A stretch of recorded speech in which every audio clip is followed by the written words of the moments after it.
সেটা বহু প্রতীক্ষিত, কিন্তু তার একটা বিশাল ইম্প্যাক্ট আছে।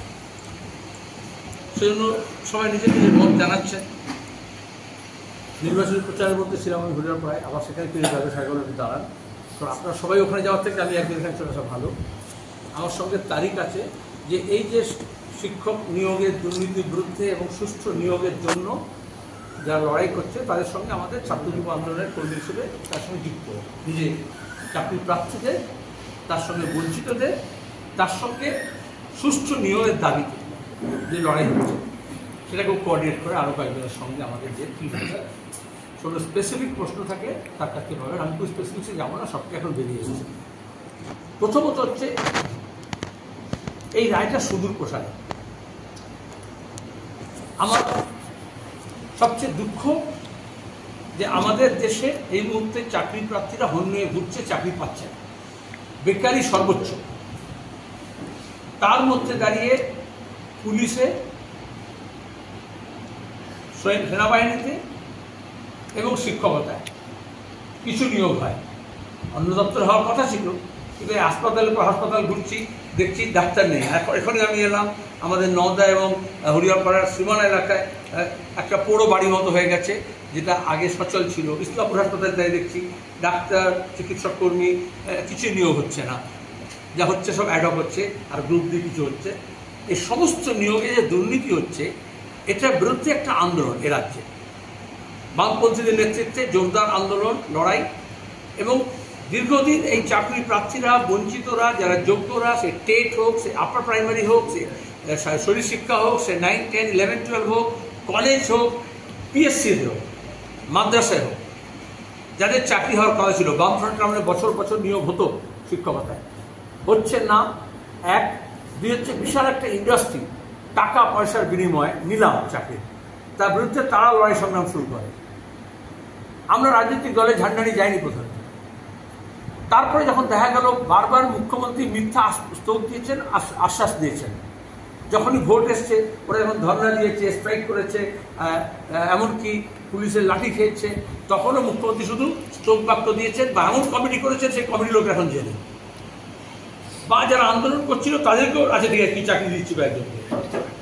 দল বদলের একটা বড় কারণ হচ্ছে মমতা ব্যানার্জি এক একজনকে পঞ্চায়েত থেকে, জেলা পরিষদ থেকে, এমএলএ এমপিদেরকে কোটা দিয়ে দিয়েছিলেন যে তোমার পকেটে এতগুলো চাকরি, তোমার ঝোলে এতগুলো চাকরি, তারা চাকরি নিয়োগ করেছে।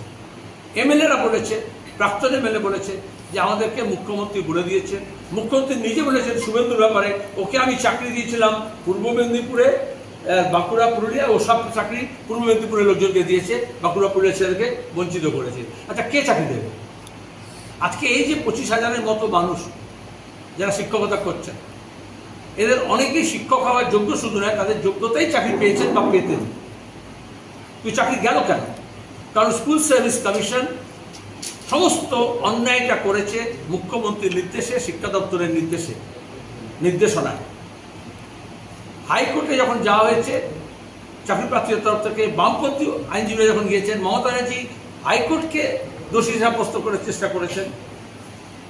আইনজীবীদের যারা নিজের ক্লায়েন্টের মক্কেল নিয়ে লড়ছে তাদেরকে ভিলেন বানানোর চেষ্টা করেছেন। আজকের রায়ে প্রথম কথা হয়েছে এইসব মামলা সুযোগে নিয়োগ বন্ধ করা যাবে না, অথচ মুখ্যমন্ত্রী বছর পর বছর এমএসসি এবং এসএসসি নিয়োগ বন্ধ শুরু করেনি। এমএসসি তো তুলে দিয়েছেন মাদ্রাসা সার্ভিস কমিশন। তাহলে কেন নিয়োগ বন্ধ আছে তার উত্তর আজকে আমরা পাওয়া গেছে। সরকার চাইনি। কেন চাইনি? কারণ সরকার যা নিয়োগ করেছে দুর্নীতির সঙ্গে যুক্ত করে করেছে, টাকা পয়সার বিনিময়ে চাকরি দিয়েছে।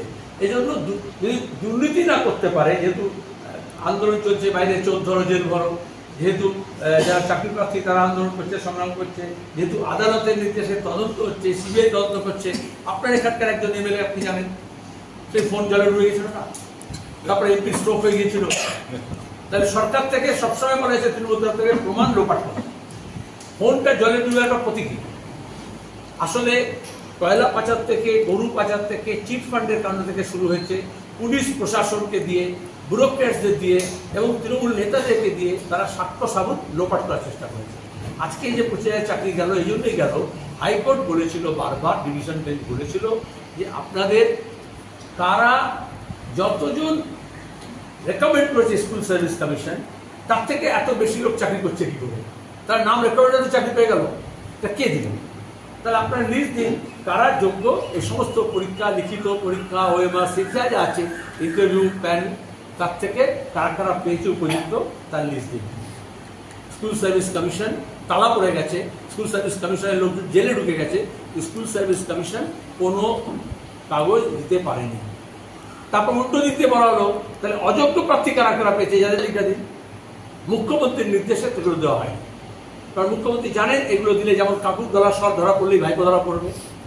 তাহলে এই যে কালীঘাটে বসে একটা ইন্ডাস্ট্রি করা হয়েছিল নিয়োগে, সেটা ধরা পড়ে যাবে। তাহলে আমি আই ব্লেম স্কোয়ারলি চিফ মিনিস্টারকে, শিক্ষা দপ্তরও নয়, কারণ এই গোটা পরিকল্পনা করা হয়েছে নবান্ন থেকে এবং কালীঘাট থেকে, রূপায়িত করা হয়েছে তৃণমূলের দপ্তর থেকে।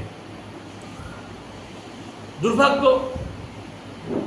যাদের চাকরি গেল তাদেরকে বলা হচ্ছে টাকা ফেরত দাও, স্বাভাবিক যদি বেআইনি হয় কেন, কিন্তু এদের অনেকেই আইনি পথে চাকরি পেতেন, আসলে ডকুমেন্টস দেয়নি, নিজে যেতে ফেসে যাবে, কার রেকমেন্ডেশনে কে দিয়েছে। কারণ পাকিস্তানে যে বলেছে মুখ্যমন্ত্রীর কাছ থেকে লিস্ট আসতো, ভাইপোর কাছ থেকে লিস্ট আসতো, তাহলে পিসি ভাইপো বাঁচার জন্য এদের চাকরি দেয়। অন্তত এদের মধ্যে যারা যোগ্য আছে এবং ঠিকঠাক পরীক্ষা দিয়েছে, যাদের ওএমআর সিটের পরীক্ষার উত্তরপত্র ছিল, প্যানেল হয়েছিল ঠিক মতো, তাই তো চাকরি যেত না, সে লিস্ট তো চাওয়া হয়েছিল, দেয়নি। আর যারা অযোগ্য বা টাকা দিয়ে চাকরি হয়েছে, যাদের যাদের চাকরি হয়েছে তার থেকে 10 গুণ লোক টাকা দিয়েছে, যারা চাকরি পায়নি তাদেরকে, এবং যাদের এখন টাকা ফেরত দিতে বলা হচ্ছে তাদেরকে আমি বলবো, তারা যান তৃণমূলের নেতাদের নামে